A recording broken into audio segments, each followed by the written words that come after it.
Welcome back to Suzuki Build, and we are indeed screaming because we have to do things again and again and again before we get them right.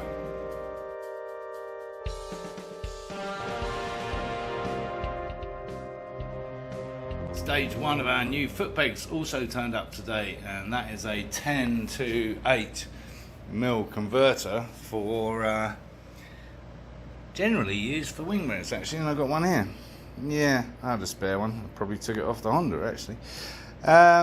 So that's job number 1, stage number 1 on that.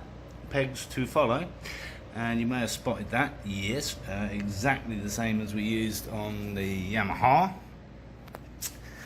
I'm not sure if it's going to live there or not. I just hung it off there. We've got plenty of options. There's a thing there. There's a thing there. That might work.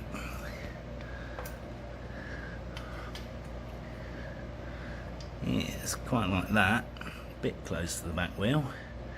An angle. That might work. Is there one on the other side? There's one on the other side. Yes. Okay. Yes, talking of things working well or not. It's time to get rid of the chopper look. I have one more idea, which was actually my second idea with these, and that is to flip them and put them on the other side, which means taking the yoke off again. So I should be doing that again. Other relatively unexciting things turned up today, and it's all about the female side of things. So nuts, yeah, not, well, you know what I mean. And yeah, female electrical doofers, because we didn't have many of them. Now we got some more. I think we are stocked up. Well, that's more like it, in some ways at least. It's a little difficult, to say the least, to tighten them up because they're buried in there. Well, they're not designed to be buried in there, are they? So it's not their fault. But I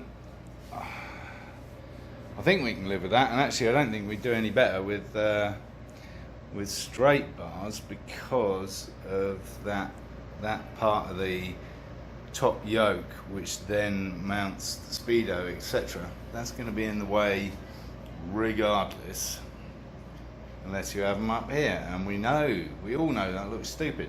So yeah, I think that is the final solution, at least as final as anything is in this workshop.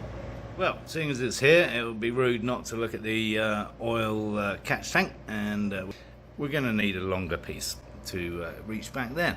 So I happen to remember that this is exactly that stuff. Yeah, which I can get at O'Reilly's. Or we could use what came supplied. I kind of like that. This time round, it's not so badly kinked. Yeah, maybe we'll use that. There's plenty of it. You could even reach the catch tank on the R6 from here, probably. Well, I think that'll do it. Obviously the pipe will be shortened, but just to demonstrate that it actually fits and reaches and everything else. So yeah, I think that'll sit there. Kind of out of the way from the side, just a little glimpse, and fully functional. Yep, so that's where that's going. Cool. And the pipe itself I will strap to the bottom of the frame in some fashion. There, more like that at least, because that's our main fuel feed into from the tank. Yeah. Okay. I guess I'm back on this, and I'm only boring you with it because it's really tedious. It's like when you buy a new computer and you plug everything in really carefully and you don't tangle the wires and they're all nice and straight, and then the next time you look at it, even if it's the very next morning, some has been in and yeah, tangled them all up, intertwined them all. What does that happen? Is that what spiders do at night? Mess with you. Essential equipment for this job, which is just tidying everything up. Yes, Sharpie, stuff, tape to label something before we forget, cutters, tie wraps, wine, ashtray. Yes, we're ready. Job done. Well, at least that section.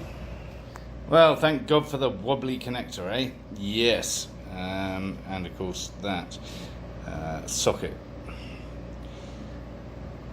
Those are now kind of locked down, so I hope they're in roughly the right place. That looks a little bit more racy and a little less choppery. Yeah. Got a bit scary there for a moment, you know. Translating from bobber to chopper. Another test fit while we're doing the handlebars, the new throttle grip, which involved a little bit more sanding on the original bars to get that to spin nicely, so that's good. We need to check out the levers and switches and things like that, but we're looking good lengthwise, fairly standard length. And then we've got to work out how we're going to get those indicators through there, but that's going to be easy enough because it's a big hollow tube. Yeah. I know, it's getting a real mishmash of what to focus on with all this machinery lying around the place. Anyway, what we're focusing on is the handlebar lever for the clutch.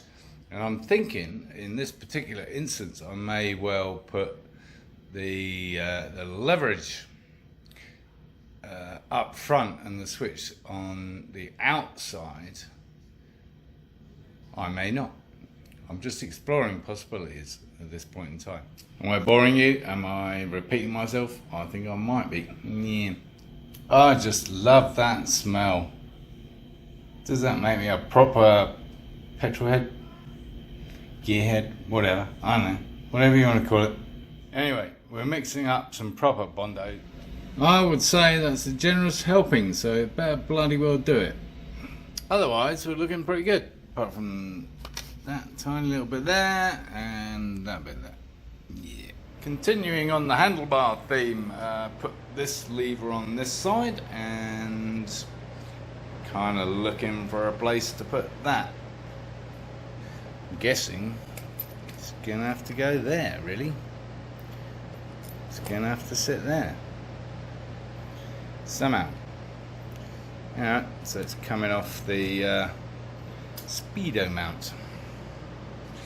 Not ideal. Can think of worse things. Can think of better things too, yes. My little dinky pot will work perfectly as long as we can find some way to mount it, but I think I have a solution for that. A perfect solution. Yeah, chewed that up a bit as well. That was getting it on its original fitting. Whereas this slipped on nicely but is good and firm. So yeah, I think we're going to put it there. Cool. Something like that. Something like that even. Yeah, there we go.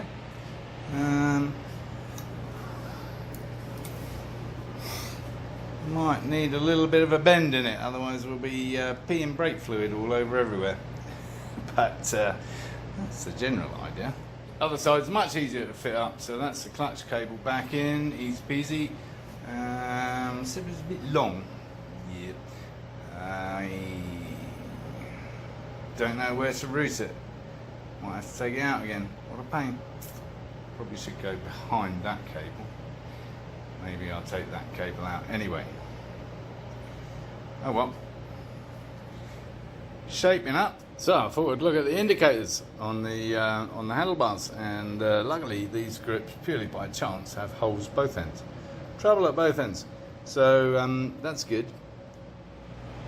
Grips and indicators fitted. Cool. Coming along. Coming along. Yep, both sides. This one took a little bit of gentle persuasion getting in, but we're there. So that's good. It's kind of funny how these things kind of come back into being useful. You know, I ordered them for the Duke, I didn't use them for the Duke, and then here they are on the Suzuki. How cool is that? That's a little bit more upright now, and just a gentle curve in that piece.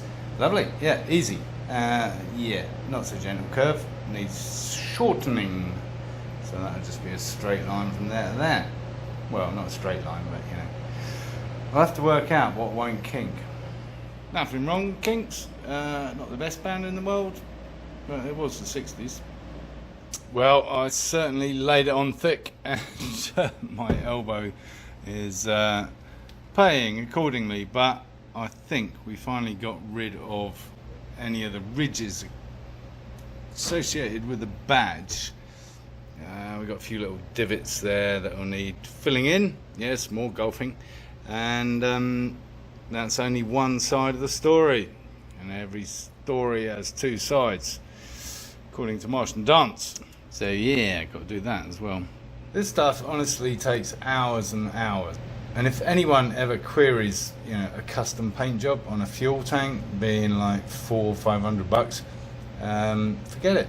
It's a lot of work. Thought I'd tackle the throttle cable on the Suzuki, and we have the same kind of issues that we had on the Yamaha, where this boy, focus, yes, that boy, is supposed to screw into the bottom of the handlebar fitting, which of course it does on the standard machine. It's way too big for that hole. This, however, we could clamp there just about using this. Obviously it cuts at two sides, but that hole lines up there beautifully, and I would just need to drill it out big enough and leave it open-ended at the leading edge to slip that in, and then that little ridge will sit under it and be clamped to there using this device. Well, we're getting there. There's still a way to go. This is tedious. Still quite a way to go on the other side. Yeah, that's just because I didn't actually sand that down enough, that big wadger filler that I put on. It was difficult to tell, again, with all the colours and stuff. And yeah, gonna have to do some more sanding. My elbows are killing me. Looking at this again and working out that I've got to fit, it's about 8.7 mil into that. It's going to be tight, and there's going to be very little holding it in there. And if this is going to work, anyway, I am prepared to sacrifice a random hinge bracket thing that I found in the drawer. So yeah, and obviously 20 minutes of my life. Alright, let's do something more fun but equally frustrating. Let's look at this whole seat, battery, backlight, everything situation. So, we kind of established that this is what we want the backlight to look like, because that looks bloody cool. Don't you think? Oh, I think. Whoop. There we go. Really? Yeah, that looks really cool. So, what we need to do is work out exactly how much of the hump that is going to take up, and if we look at that, it's just about, you know, let's give ourselves a few mil. It's just about on that where it curves up, where I cut it. So that's a good reference point, because I've been looking at batteries online, and there's a massive variety of sizes, even down to like 1.5 inches thick, although not a lot of good reviews for those. But we have a reasonable scope in terms of the size of the battery itself. I'm a little bit concerned about the cold cranking amps and starting it, and we'll have to look into that a little bit more. But so there we are, upside down on this, and we've already got our reference point, although actually it's kind of generous because over there, yeah. So we've got a little bit to play with if we need it. And while we're on the flip side, the flip side of this is that, of course, potentially whatever we put in as a battery tray could also be the mount for the back light. So we'll come to that in a minute. I've got some ideas. So if we're lucky, that leaves us with 4.5 inches in terms of that dimension. Most batteries, most of the smaller batteries, are around 6 by 4.5 by about 3 and a bit. So if that was the 3 and a bit measurement, we'd be all right. So therefore we've got plenty of room this way, obviously. All right, loads of room. All right, so then we need at least 4.5 that way. Ooh. Ah, well, yeah. So 4.5 to the top, and actually we've got about 6, right? Come on, stay with me. About 6 inches, right? So, even if I bought a battery similar to the one that I bought for the R6, that should work, right? Yeah. So then comes the actual mounting of the seat itself. And you may or may not remember we had copious holes in the actual original frame here. So this went through one, and I think there were 2 more that side, which is a bit random, but there we go. Obviously we can use that one that we've created at the back there. We can drill holes and put in those pot rivets anywhere we like, honestly. So I don't think that's a problem. And if we have to put spacers in to bump it up, that's cool too. So, oh yes, look, there's that possible battery tray. Bit ugly, but bear with me. Does work, but probably would get in the way of our backlight. Well, it could go further forward, right? Well, it might have to go further forward, in fact. So, yeah, so that might work. And then, of course, we got a horizontal, vertical is the word I'm looking for. Vertical surface. So we've got all kinds of possibilities for mounting the back light off that, which is kind of cool, especially as it appears to be pretty much the width of the frame back there. So that's cool. So we can position it where it makes sense. And I bent the sides because I didn't think actually, that's why I bent the sides in a little bit, because I was forgetting that it was the front end of this which it was tapered compared to the back end, so I thought I might have to slot that in. So I was just being a dumbass basically. So this is all somewhat encouraging in the light of other things that are just proving to be difficult. Maybe there's lots of solutions coming all together at once. The added bonus of any holes that we drill that end up being superfluous will add lightness to the frame and in no way damage the structural integrity. There are, however, alternatives. There are existing holes in the frame back here, slightly lower, but high enough to clear the tyre, obviously. Don't know what went in there originally, but we could use those with some, I don't know, not this, but I just happen to have this handy. There you go. Yeah, a right angle coming down off that, tray sits at that level, so we're lower already, which is good. Putting weight low is good. It's only £2, but there you go. Every little helps. Yeah, so we could do something like that and have a tray that comes under the frame. That would be cool. Then it definitely wouldn't get in the way of the light. It would have some kind of rear end right here. Really? Well, alright. There you go, something like that at the rear end, right? Just that face, which we could potentially use to mount the backlight as well. Choices. And using those existing holes would give me, 4.5, 5 inches, however much I needed, before I started crashing into the indicator mounts, if they even stay there.